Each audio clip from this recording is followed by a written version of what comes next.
I'm Eric Loy, and welcome to Eric Loy Interviews. On this podcast, we talk with folks from the VTuber community on their channels, their talents, their stories, where they come from, and their plans for the future. I would like to welcome Ani Asan. Hi. Hello. Hey, How are you doing? Well, I'm getting along. I hope you're getting along too. I appreciate you coming on. If you could please introduce yourself. Absolutely. It's a pleasure. Yeah, please introduce yourself to everybody. Hello, I'm a deer type VTuber. I'm forced to put femboy in my titles because I lost a bet, but I'm not actually a femboy. That's also femboy. Yeah, the furry too. Yeah. Well, I have furry in my name because I also lost a bet, but I'm not actually a furry. I promise. I'm not weird. No discrimination. Yeah. Perhaps I'm you a should... variety streamer. I'm an artist, animator. Yeah. I'm focusing more on animation as of late. Mm-hmm. And yeah, that's pretty much me. Yeah, perhaps you should. I love anime. I'm a weeaboo. Yeah. You know, that's me. Yep. Yeah. Perhaps you should stop betting. To be fair, it was a Twitch goal. Ah, it was like, hey, we get to this follow count. And we'll do this. I never expected to get as far as I did. Yeah, and everybody, well, here we are. What's funny is people do that, and people put these Twitch goals like, oh, there's no way. All you do is absolutely make sure that somebody was going to get there. I was like, there's no way we'll ever hit affiliate. Nope. No way. Nope. Gonna happen now. We hit affiliate in like a month afterwards. Yes. Well, that's pretty quick. I mean, that's quite a goal for you. Yeah. And now we just hit 200 as of today, which is like really cool. So how does that make it? That's a nice little goal we just hit. Was that something? Are you going ahead of the game right now, as far as you're concerned? I'm trying to figure out how to employ myself as a content creator in like different avenues because, as I said, I'm an animator and artist. Mm-hmm. I'm trying to figure out my balance between the two because I feel like sometimes I get too stuck on just playing games, right, and not enough art or animation. So I'm trying to put a little bit more focus into animation as of late. Well, I hate to bring this up, but you really picked a tough time to be an animator. Oh yeah, really with so many the jobs starting to dry up. Has it been really tough for you to get any leads? So I am only just now graduating high school. So I still have that financial support and a house to live under, which is nice. Yes. But I've always said this, and I've said this from 4 years ago when I was 14, when I first started. Mm-hmm. If I have to live in a box to do animation, then I'll live in a box. I don't care. If I have to live in the studio, it doesn't matter. It really doesn't matter to me. I don't care about the money. I just want to do what I want to do. That's cool. I want to do what I love. So, I mean, you've wanted to do this for a long time, obviously. Oh, absolutely. Yep. I mean, I think one day I was just sitting down, and as typical, I think I was having like a midlife crisis at the age of 14. I was trying to figure out what the hell I want to do with my life. Oh my gosh. I'm going to faint. And I was like, well, shit. Well, I don't know what I like. I don't know what I can do. I don't have any skills. And I was like, well, what's realistic? Yeah. Well, manga's not realistic. There's no way I can do manga, right? There's no way. Like, what do I like, though? I like anime. Right. Okay, you know what? Let's do something for anime. Let's start doing art. Let's do some animation. And then that's kind of how it got about. And then over time, I kind of was like, oh, maybe I can do a little bit of manga. Maybe I can dabble in that just a little bit. Oh, yeah. As I got a little bit better in skill. Oh, yeah, I would think so. It should go pretty much hand in hand, shouldn't it?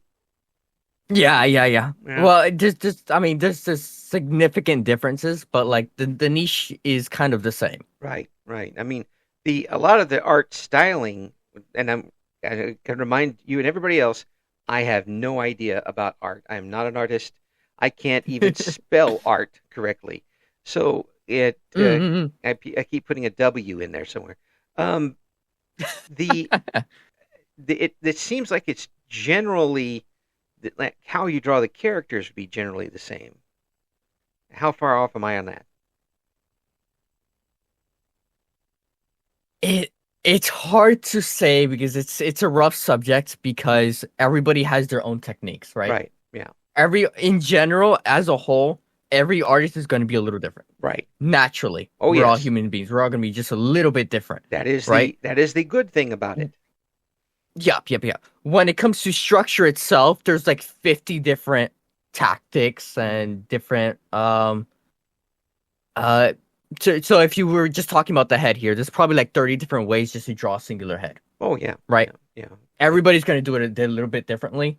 The Loomis method is significantly more popular, but I tend to just kind of like wing a lot of my stuff.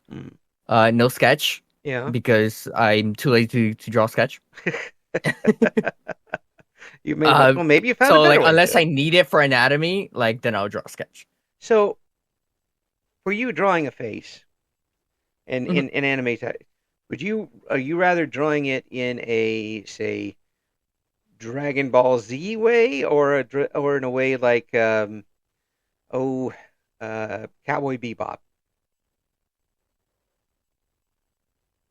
Can you reiterate that question a little bit? When you're drawing a face in anime, is it more where does it lean more toward the more cartoony like Dragon Ball Z type of head, or something like a Cowboy Bebop type of thing? I see.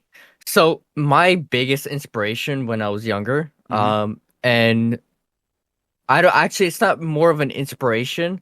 I don't know if that's the right word for it. More like direct, indirect teacher was the JoJo's manga. Okay. And the reason for that is because the JoJo's manga directly focuses a significant portion on its anatomy and shading. So I tend to go a little bit more realistic when it comes to that. Cool. I don't like as much cartoony, but it is 100% blended into my art style. But it's not egregious like JoJo's either. Not to say that JoJo's is egregious. It's just I have like a nice blend of it. Yeah. It's hard to kind of say. Well, it's good because you're not pigeonholed that way. You can go wherever you want from there. It's one of those things. It's not 2-dimensional. It's 3-dimensional. You can go in, out, and all sorts of different ways from it. Because especially if you're looking for an entry level situation, you don't want to be stuck with I've seen what they do, and that's not what we're looking for. Yeah. At least the way I learned, you hear this a lot, but it takes a very extremely long time to kind of find an art style. I'm still figuring out my own art style to a certain extent. I'm only just starting to like really pack down some of my own personal styles and fundamentals into certain parts of the way that I draw. But the way that I learned was unironically just by copying the art styles of other people. And over and over and over and over again. And as good as they would end up looking, because I was just really good at copying other people, it kind of made me it kind of gave me a feeling of like depressed, like, damn, I can't produce. I can't produce like these other people can. I have to copy off other people. And it's something that's just it's a really hard grind to get past that phase. And it's just yikes. It was just yikes for me for a while. I haven't heard that before from talking to folks about that sort of introduction. I would think that it's given you, since you're obviously self-taught at this point. It's basically you're going to college right away, and you're learning how these things are done in your own way, and the techniques that you are developing are your own. Well, at the same time we're talking self-taught here, right? Right. Fundamentally, if you don't know something, you can't really learn something, right? So you need to get it from some sort of teacher, right? My teacher was JoJo's, YouTube, and all these other creators, and all of these other. So like a lot of times, what I would do is I wouldn't know what to draw, so I would just like Google anime pictures on like Google and go to images. And I'll pick my favorite one that I thought I could draw, and then I'll just do that. So like you would have like these 50 different varying styles, but none of them were really mine. Mm. They were just things that I thought looked cool and that I thought I could replicate. So from that, have you kind of so you're still working to find your style? You said, are you kind of combining some and trying different things to kind of give yourself a groove here? It's taken an extremely long time. I've been at this for a solid, I think, 3, 4 years now. Mm-hmm. Um,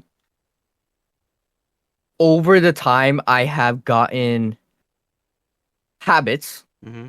artistic habits that have fundamentalized certain parts of my styles, like the way that I draw my eyebrows or the way that I draw my eyes, Right. or certain parts of the way that I draw certain body parts. But there, a lot of different parts of aren't really set in stone either. Mm. There are some parts that I'm like set in stone. This is how I like it. This is how, after experimenting with these hundreds of different ways of drawing the same eye, I like this eye in particular. Mm. This is how I like it. This is my signature, right? Okay. And then there's some other pieces where it's like, I don't really know what I'm doing here, but I'm trying my best and I'm trying to figure it out what I like. It wouldn't be hands, would it? Um, not in particular. Mm. One thing I liked when I was about JoJo's in particular is that it heavily focuses on hands as well, and it's one of the earliest things that I actually learned how to do. Well, that's Um, tackling one of the biggest yeah, hurdles right away, isn't it? yeah. So my kind of groove when I was first starting off was, as much it was to replicate like what I saw and what I liked, it was also each piece kind of had its own like learning purpose. For Mm. example, I would dedicate a certain type of piece to learning how to draw hands, or to learning how to draw eyes, or to learning how to draw this other significant part of the body. Mm. And I would just focus on that until I got it right. Okay. And luckily for me, because I'm so good at like replicating with like my eye, it kind of came naturally. My only like real big problem is doing things without reference. Mm. That's when things start to get a little iffy with me. Okay. But as a whole, I could definitely something I got down when I was younger. Well, I mean, with animation, you're automatically doing it with reference, aren't you? Yeah. So animation is a little weird. Mm. At least at the moment, me, right? Right. Because you definitely have things like your character sheets, and which your character sheets are it's a character and it's put in different angles and perspectives, Mm. so you kind of know what your character looks like, Different right? expressions, all that sort of stuff. Yeah. Yeah. So typically that's what you have for an animation project. However, again, I'm self-taught and I'm indie, and I just don't have the time to make a character sheet. Mm. So I kind of just do things on the fly. Right. Um, I just kind of like, okay, where do I want this to go? How does it look like in my head?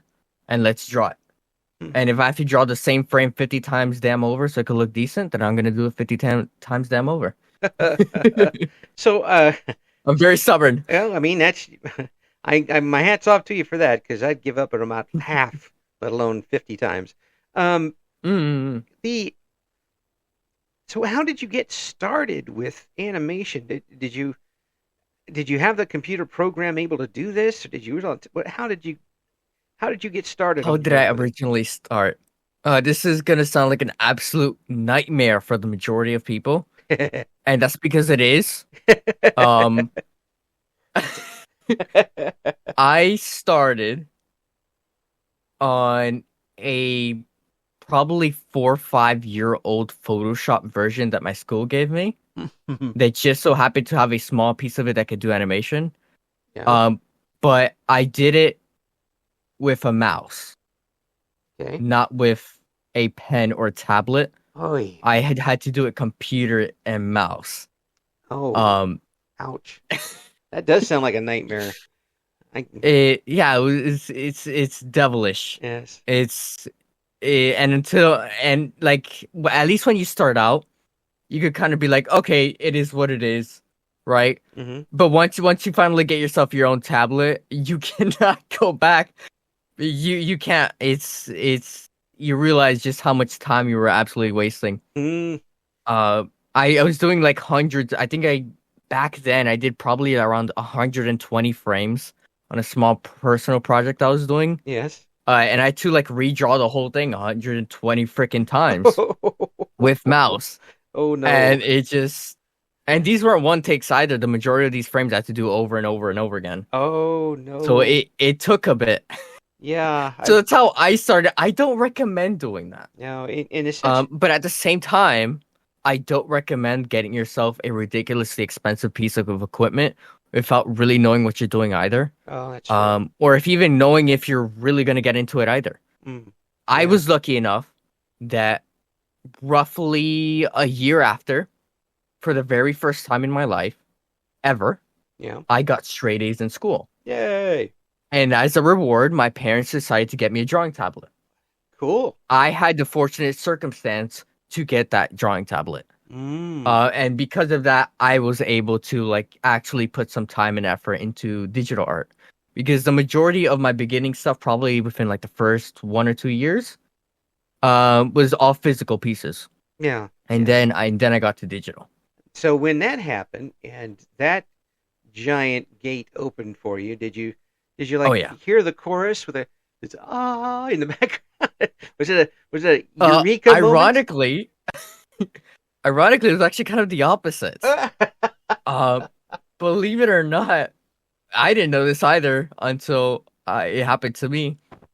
But switching from physical art to digital art is a massive leap. Mm. And not because of color theory. Well, I mean, color theory is definitely a massive thing. Right. I had never learned color theory forever because all my things were just black and white. Right. Aside from the very like obvious, what you would think would be a problem. The difference is that paper has texture. Right. And it has a fixed size. Mm-hmm. Your drawing tablet is typically ridiculously smooth and it doesn't have a texture. Right. And what can happen because of that is that your entire perception of what size is or direction is completely taken off because a lot of times you use the friction Right. of like the paper to kind of tell your hand how far your pen has traveled.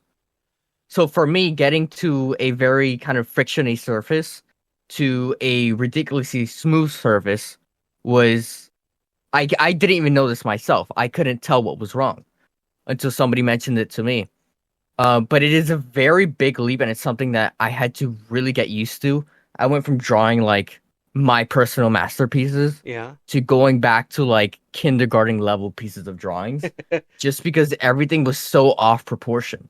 I was like, what the hell is going on here? I would never have thought of something like that. I would think it would be like jumping into, just going from a just basic to advanced, and you'd be able to take the step forward. But instead, you kind of have to take your step backwards to get back up forward. And it frustrated the hell out of me too because I was like, because I had the same thought process. I was like, I should be able to do this. Yeah. What the hell is going on? I spent the last 2 years drawing, and you tell me I can't do this? What the hell? Could barely draw a stick figure. Yeah. As ironic as I hate to say that. Yeah. And it was a lot of unseen circumstances that you don't really take into account. Right. As well as your own software as well. Yeah. All of that, and you were, like you said, stubborn, and you kept going. Oh, absolutely. I mean, a lot of people would. No, at that point, I was like, I've already spent like 2 years doing this. I cannot go back. Some people, like, I don't have a choice. Some people would, I gotta do this now. I mean, once they get that situation, oh, this is a lot tougher than I thought it was going to be. Well, I think I'll go do something else. You refuse to do that. No, yeah, because like I said, well, there's a few multiple factors, right? Mm-hmm. Number one, I love doing it, right? It's my passion. Right. Number two, again, I'm ridiculously stubborn. If somebody tells me you can't do this, I'm gonna figure out a way to do it. Just because. Yeah. Just I'm built like that. But I think a lot of it also was kind of, well, why can't I do it? Right? Ah. And it was the confusion itself was enough to kind of compel me to like learn a bit more, to Mm. try and figure out why I wasn't performing like I should have performed. Um, and it's not something I ever got a direct answer to. It's something I had to learn over very small bits of pieces of information over scale of a few months that Mm. took me to finally realize, okay, these are the reasons why I can't do this. I get this kind of feeling that you're a smart cookie. And Ah, whether you want to tell people that or not, it's still there. And I'm basing that on what you just said and the grades you got. The first time you got the A's because you sat down and you worked on it and got A's because that was already there. You just had to do it. I guess, but keep in mind this was also, I think these were COVID years. These were homeschool years. Yeah, but These still. were I have Google right next to me years. Yeah, yeah, I know. But I think that this is going to suit you well in what you're doing now because you're Mm. starting. It sounds like you're starting to learn that you can ask questions and get the answers that you need, and you don't have to rely on yourself. It's definitely one of my hard suits. It's Mm, definitely something I have to work on because I don't like asking people for things. yeah, It's really not my style. yeah. I don't. And I think mainly it's because of the way that I learn as a whole. Uh-huh. Um, I don't learn uh, by seeing people do it or by even hearing what people tell me. I have to actively touch something with my hands and kind of figure out my brain why this works and how it works. So then I can proceed to do it, even if it's something relatively simple. No, that's a. For example, like even like simple math problems will give me like a problem because my brain has to understand why this works and how this works. Yeah, but once it kicks in, Yeah, doesn't it? yeah. Once it kicks in, it's memory at that point. Hmm. Um, it's just so many little things that my brain does it to, and it's just like Yeah, yeah. I can tell you, this sounds ridiculous because of what I'm doing here with all these interviews. But in all the years I did in radio, it took me until mm-hmm. age 17, 16, 17 to start asking questions. I was Oh a, yeah, I oh was, yeah. I wasn't the sharpest knife in the drawer, but I would have done better than my grades had I just asked questions, and that changed things around quite a bit. Um, things there. I get this idea that if you put it in front of you, and you've got the interest in it, you're going to make it work. Normally, yeah, yeah. I kind of I like to set my mind on things. Mm-hmm. And talking about asking questions, it is something that I've recently kind of started to do because there's only like I said at the very beginning, you could only learn if there's somebody who already knows it, Mm-hmm. right? Right. Um, and whether that comes from manga or YouTube or wherever, it's always going to come from somewhere. Right. And I kind of realized that, and I've started to ask, as very obviously as this sounds, different artists, right? Right. That I personally know. Right.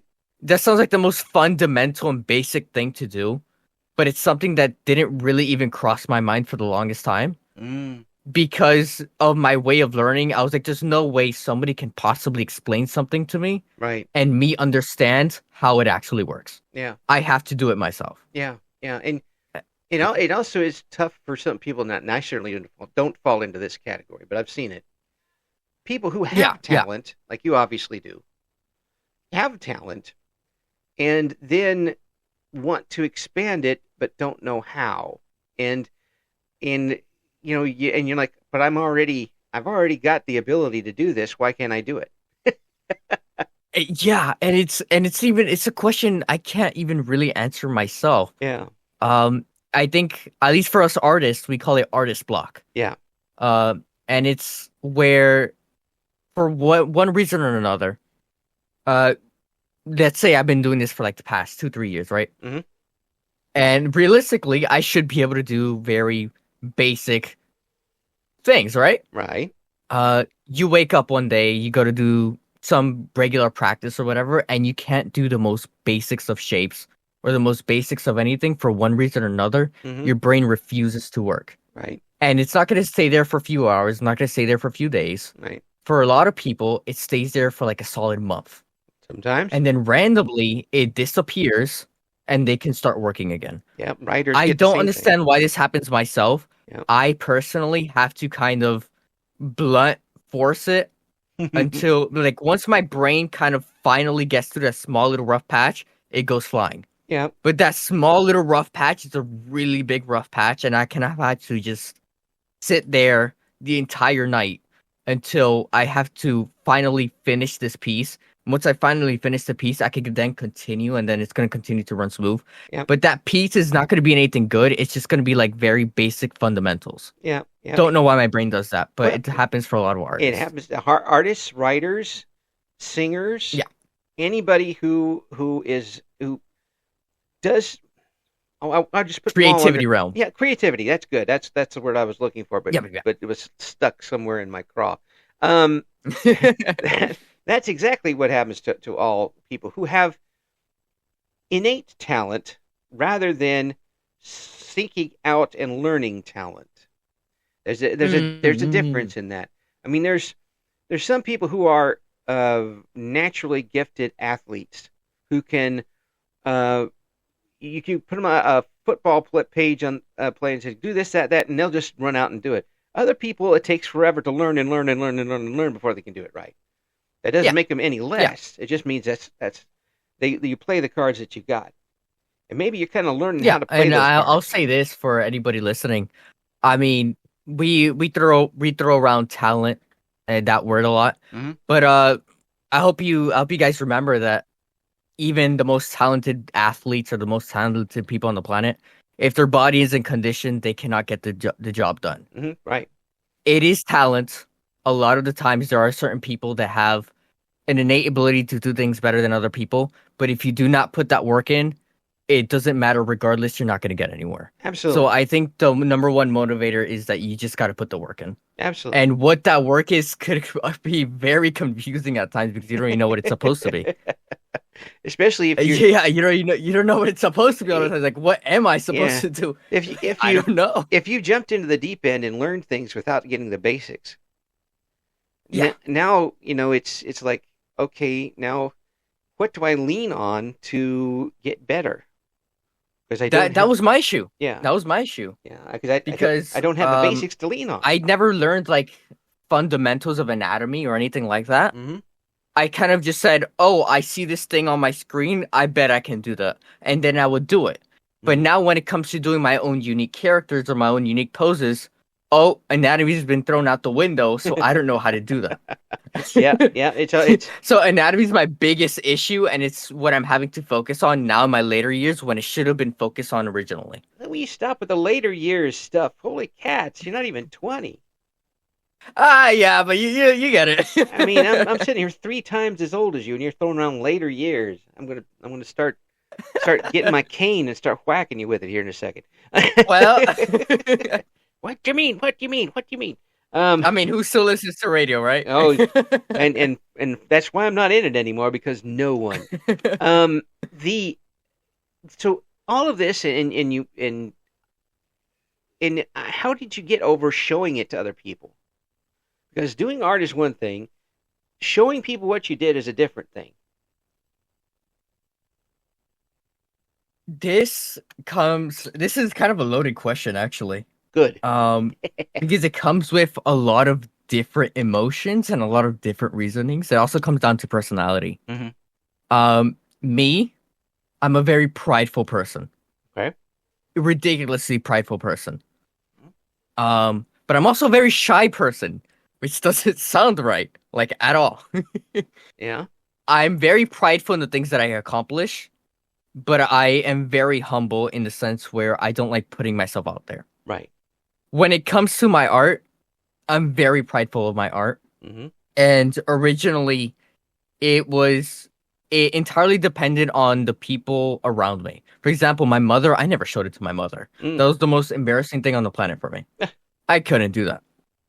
However, I could definitely post it to some of my other artist friends that are on the same boat as me. Yeah. Or maybe just not as good. I mean, as crappy as this sounds, I like to brag a little bit. It like, happens. Hey, look what I just did. You are a look human. What I just did. It looks great, don't it? You're a human being. Praise me now. A human being does these types of things. Yes. Yeah. That's why I said it comes with a lot of different emotions. Yeah. Whether or not, that it's not always going to be the most wholesome of emotions, but it's emotions nonetheless. Have you gotten the feedback that hits you between the eyes yet? This one that stabs through the defenses. Like, ow, that hurt.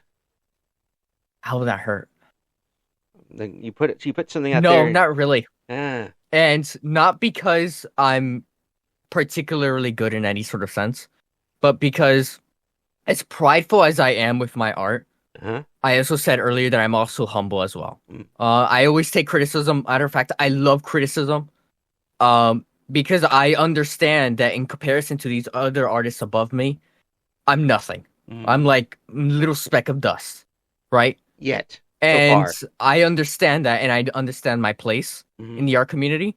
And because of that, I could always take in criticism. I'm never going to be like, oh, you can't give me advice. Who the hell are you? Because you're no. Get out of here. Let me assure you. You know what I mean? I learned off of other people. What do you mean? I have to now pretend like I can't contincontinue to learn? No. Yeah, that's not how that works. Don't take any art advice from me. I every time I try to draw a stick figure, I get hit by lightning. So that's yeah. I mean, and every artist has their own little specialty. Yeah. That they like that they have. For example, like mine is definitely not anatomy, right? Yeah. But other people may do certain parts better anatomy, or they do better in color theory. And so we each have our little things that we're not as good at, but we're better in other places, and we all kind of help each other out in that sense. There's definitely a more toxic part of the art community, but when are you not going to get a toxic part of any community? That's right. And that's why you end up with a lot of animation teams rather than just one person doing everything, because people have specialties. And you would be surprised. Yeah, that sort of thing. So how did you go from this to being a VTuber? Okay, that entirely boils down to why I started streaming entirely in the first place. Right. I started streaming. Originally, I was going to be a face cam. I was going to be a flesh tuber. I started streaming because I wanted a way to put my art out there.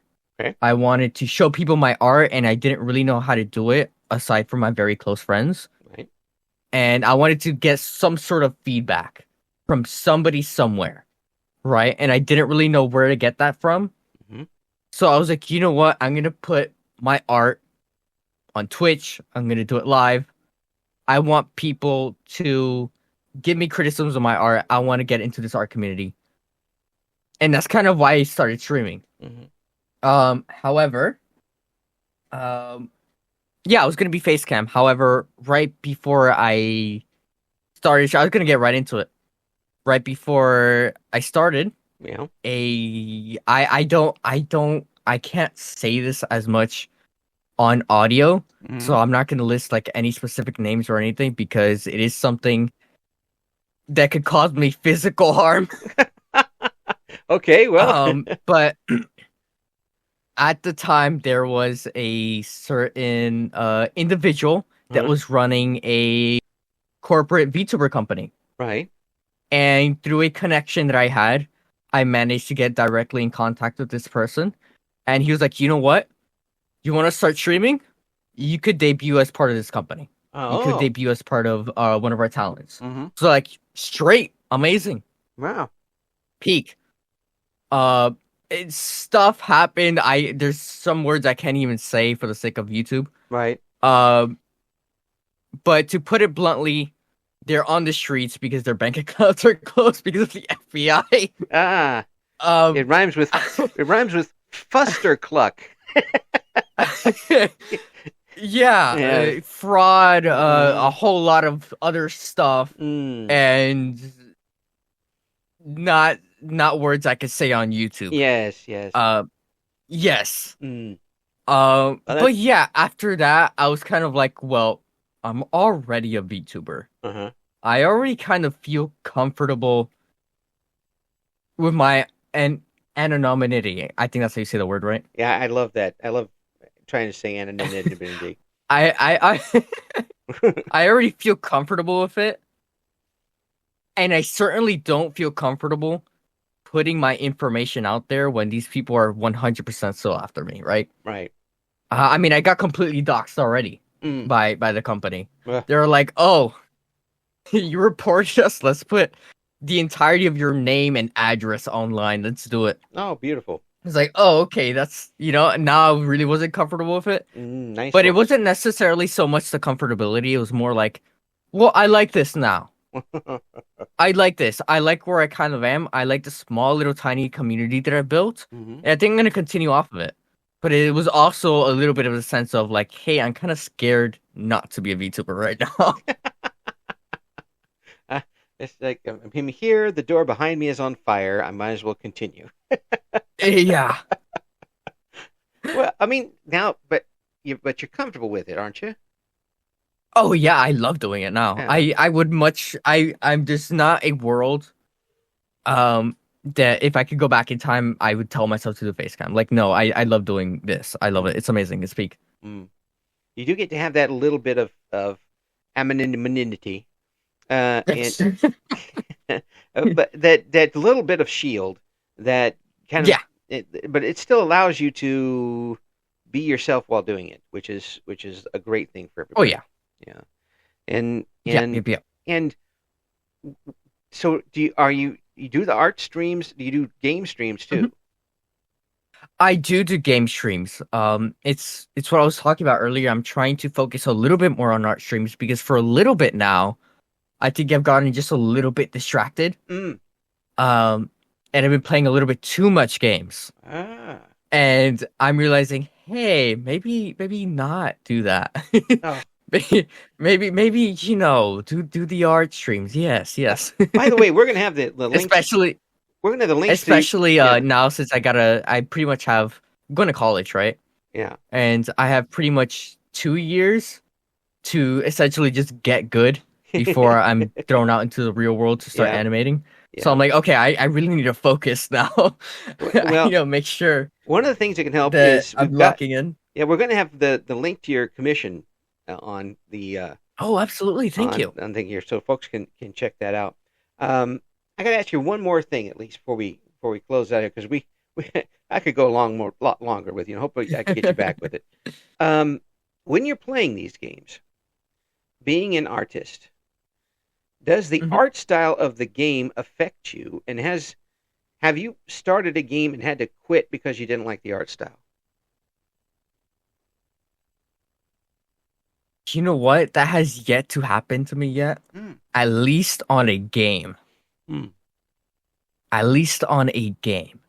There has been certain shows where I tune in, I see 3D animation, and I'm like, nope. We're like, nope.